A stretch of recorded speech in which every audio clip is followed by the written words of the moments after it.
ನನ್ನ ಹೆಸರು ರಾಜಗೋಪಾಲ್ ಅಂತ ಭೀಮ್ ಆರ್ಮಿ ಸ್ಟೇಟ್ ಪ್ರೆಸಿಡೆಂಟ್ ನಾನು ಮಾತಾಡ್ತಾ ಇದ್ದೀನಿ. ಈಗ ಕರ್ನಾಟಕದಲ್ಲಿ ಹಿರಿಯ ಒಬ್ಬ ದಲಿತ ಆ, ಶಾಸಕರು ನಮ್ಮ ಎಚ್ ಸಿ ಮಾದೇವಪ್ಪ ಅವ್ರಿಗೆ ಇವತ್ತು ಕ್ಯಾಬಿನೆಟಲ್ಲಿ ಕಡೆಗಣಿಸಿರೋದು ಏನಾಗುತ್ತೆ ಅಂತ ಹೇಳಿದ್ರೆ ದಲಿತರ ಸಮಸ್ಯೆಗಳನ್ನು ಕಡೆಗಣಿಸಿದಾಗೆ. ಯಾಕಂತ ಹೇಳಿದ್ರೆ ಅವ್ರಿಗೆ ಈ ಕರ್ನಾಟಕದ ನಾಡಿ ಮಿಡಿತಗಳು, ದಲಿತರ ನಾಡಿ ಮಿಡಿತಗಳು ಎಲ್ಲೆಲ್ಲಿ ಯಾವ್ಯಾವ ಸಮಸ್ಯೆಗಳಿದೆ ಅಂತ ಚೆನ್ನಾಗಿ ಗೊತ್ತಿದೆ. ಅಂಥವ್ರನ್ನ ಕ್ಯಾಬಿನೆಟಲ್ಲಿ ತಗೊಳ್ದೇನೆ ಅವರನ್ನ ನೆಗ್ಲೆಕ್ಟ್ ಮಾಡಿರೋದು ಇವತ್ತು ದಲಿತರಿಗೆ ನೆಗ್ಲೆಕ್ಟ್ ಮಾಡಿದಾಗೆ. ಯಾಕೆಂತ ಹೇಳಿದ್ರೆ ಅವರು ಕಳೆದ 3 ವರ್ಷಗಳಿಂದ ಬಹಳಷ್ಟು ಸುಧಾರಣೆ ಮಾಡೋಕ್ಕೋಸ್ಕರ ಸಮಾಜ ಕಲ್ಯಾಣ ಇಲಾಖೆಯನ್ನು ಬಹಳಷ್ಟು ಸುಧಾರಣೆ ಮಾಡೋಕ್ಕೋಸ್ಕರ ಅವರು ಪ್ರಯತ್ನ ಮಾಡಿದ್ದಾರೆ.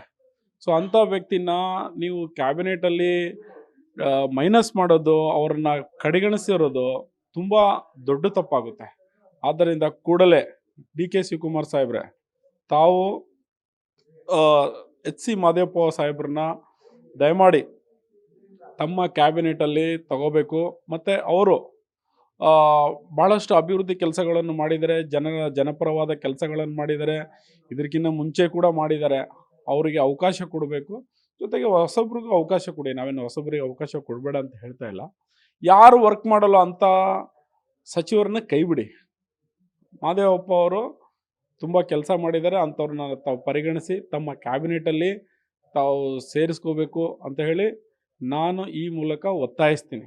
ಜೊತೆಗೆ 12ನೇ ತಾರೀಕು ದೊಡ್ಡ ಮಟ್ಟದಲ್ಲಿ ನಾವು ಹೋರಾಟ ಮಾಡ್ತಾ ಇದ್ದೀವಿ. Thank you.